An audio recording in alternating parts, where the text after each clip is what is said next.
Welcome to Candidate Profiles, brought to you by Millis Community Media. I'm Peter Themistocles. I'm a member of the Millis Community Media Board of Directors, and I'm happy to host these profiles. Our Candidate Profiles series is designed to help you, the Millis resident, become more acquainted with the candidates running in this May's local election.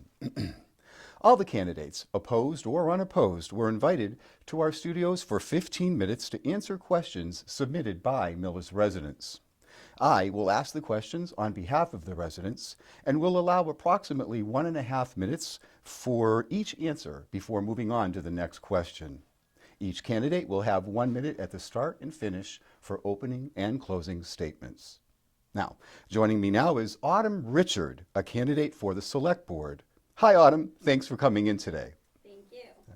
Please take it away with your opening statement. Hello, fellow Millis residents. My name is Autumn Richard, and I am running for the open seat on the Millis Select Board. As a lifelong Millis resident, I felt the need to run for this position because I strongly believe that there is a large population in Millis that is not being represented in town affairs. What I want these families is to have a community that represents them. I want to be able to provide a community that supports them and provides a safe space for their children. I want to bring an unrepresented voice to the table. My goal in running is to help make Millis a more accessible, inclusive, and diverse community and bridge the school community back into town governance. Thank you. Terrific. Let's get to the questions. Our first question comes from a Millis resident. What are your plans to help seniors with the skyrocketing property taxes that are forcing many seniors out of living in Millis after living here for many, many years? So the senior population is definitely having a struggle with the tax rate in Millis, among many other populations within this town. I believe that in order to help the seniors, we need to make sure that we're doing all we can to support them instead of push them out of town. With that being said, in order to alleviate the tax burden that they're currently experiencing, I believe we should continue to push the tax break effort that we have here in Millis, which allows people to volunteer in order to get a tax reduction if they are providing community service to the town. Not only do I believe that we should continue this, but we should do it on a broader scale and allow more people to participate. Thank you. Thank you. On to the next question. Again, from a Millis resident. Road repairs are a problem in Millis. What would you do to prioritize road repairs over your term? How would you suggest we pay for this? Sure. So I definitely have heard throughout my campaign that road repairs are a constant struggle within the town. I drive the roads as well as every other Millis resident, and I do go into the potholes just like everybody else. So I have talked to the DPW director, and we have discussed the struggle, which is funding for these road repairs. What I would suggest and propose is that we get more grant and state funding in order to repair our roads. With the strict budget that the DPW has, it is impossible to repair all of the roads that everybody is complaining and struggling with. So we need to prioritize the budget in order for the DPW to fix these repairs to alleviate voter frustration in Millis. Thank you. Can I ask a follow-on question? How to prioritize? How would that, or how does that happen?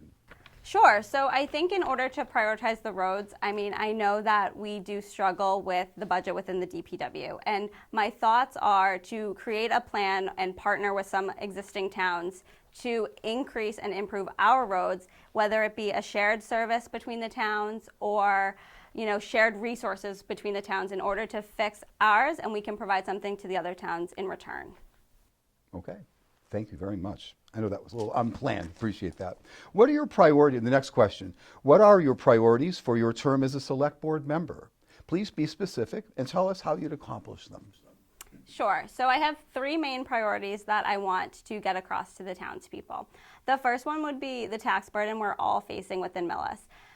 Many of you have shared with me already that the taxes are extremely high for the services that we receive. my idea or proposal would be to not continue to push the taxes every single year, especially with this prior year being a pandemic and still continue today. People just cannot have another tax rate increase within this town. It just will devastate the town and the people living here. So what I would like to do is find a way to bring in more commercial industries, more business into town, and not push that burden onto the townspeople. And as an example of that, the property on Village Street that is up for sale that we've constantly been talking about in our select board meetings, I would like to share that I do not think that Millis should purchase the land, but rather a plan would be to give that land to the developer and have him develop that space, because that would bring in at least an amount of tax revenue that the people would then not have to share that burden in. So that was my number one. My second one would be to another big issue that Millis has is the Lansing building, and making sure we're making sure that these buildings are being restored and taken care of. So what I would propose, and if many of you have seen the reports on that building, I would like to restore that building because it does bring the heritage and historic charm into Millis. But with that being said, it's a large sum of money, and we should make sure that we're doing what is necessary to keep it alive, and then have a plan to develop it and bring in business into that establishment.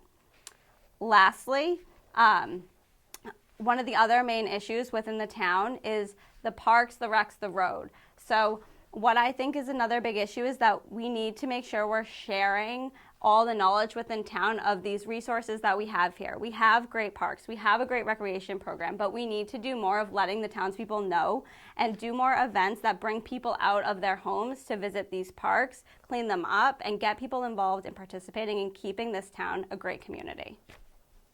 Next question.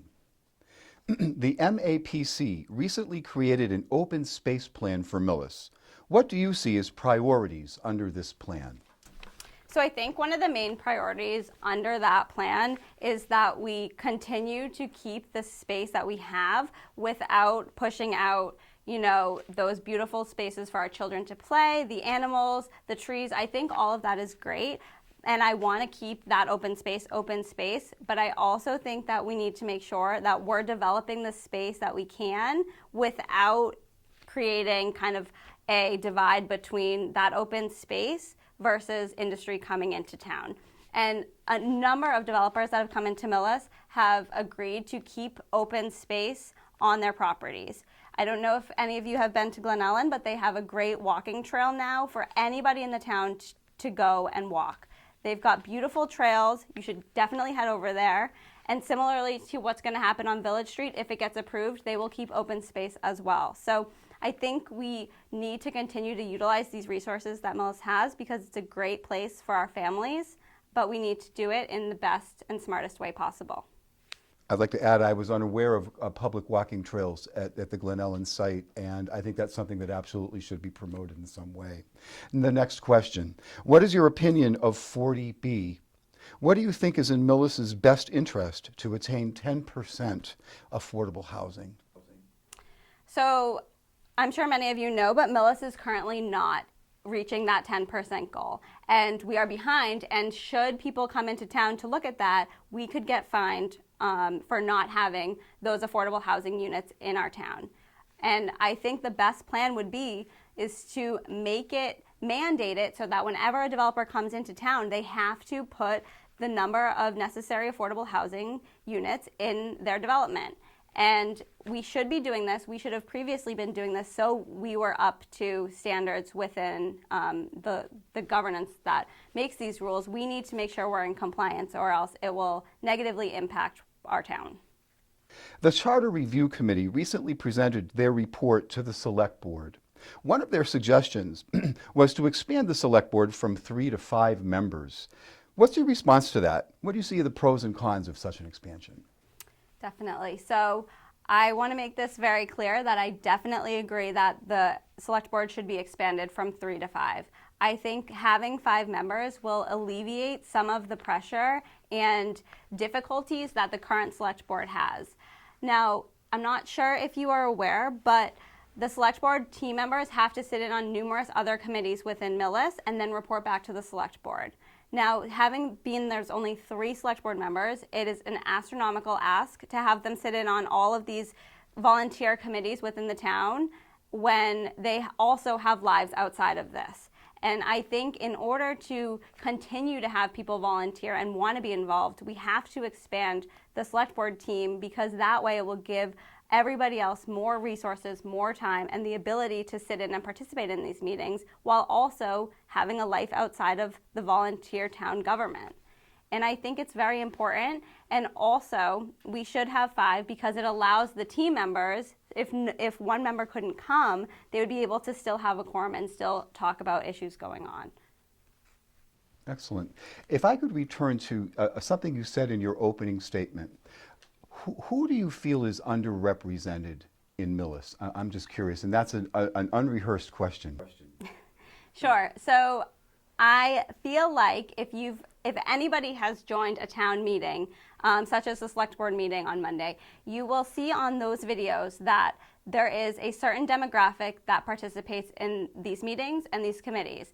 And to put it very frankly, because I like to be very transparent, I think that people over a certain age are participating in more town governments because they have the knowledge, they have the time, and they want to be committed to something external that sparks their interest. Now, that being said, I'm a lot younger than most people represented on these committees, and I feel like just because I'm young and I'm raising a family in town, I want my face or somebody like me to be represented in the committees, and I just don't see that now. So I would say younger generations in Millis are not being represented when in fact they are the future of Millis.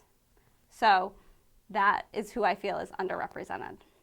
Thank you. Thank you very much. And the last question we have is sort of a case study, if you will. Say a petition came to you for something that you're not in favor of, but if it appeared the majority of the town were for it, would that affect your vote on such a thing, such a petition?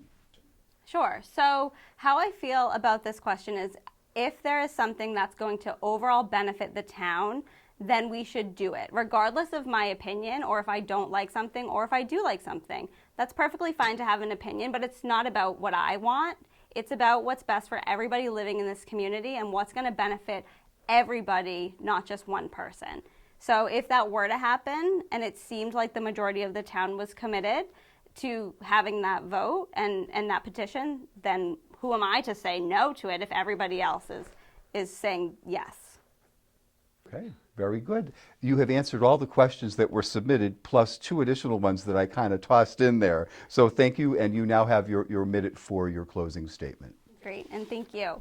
So lastly, I just want to say to the people of this community is thank you. Thank you for allowing me this platform and for hearing my ideas. I do believe that a new voice comes with new opportunities, new ideas, and new solutions here in town. With your vote, a new voice can come to the strategic decision-making table and foster a more inclusive environment. I hope to see all of you at the Millis Beautification Day in April, as well as the town meeting, and on May 10th for Election Day. Thank you so much. Well, thank you, Autumn Richard, for joining our Candidate Profile series, and thank you for watching. And we'll see you all at the polls on May 10th.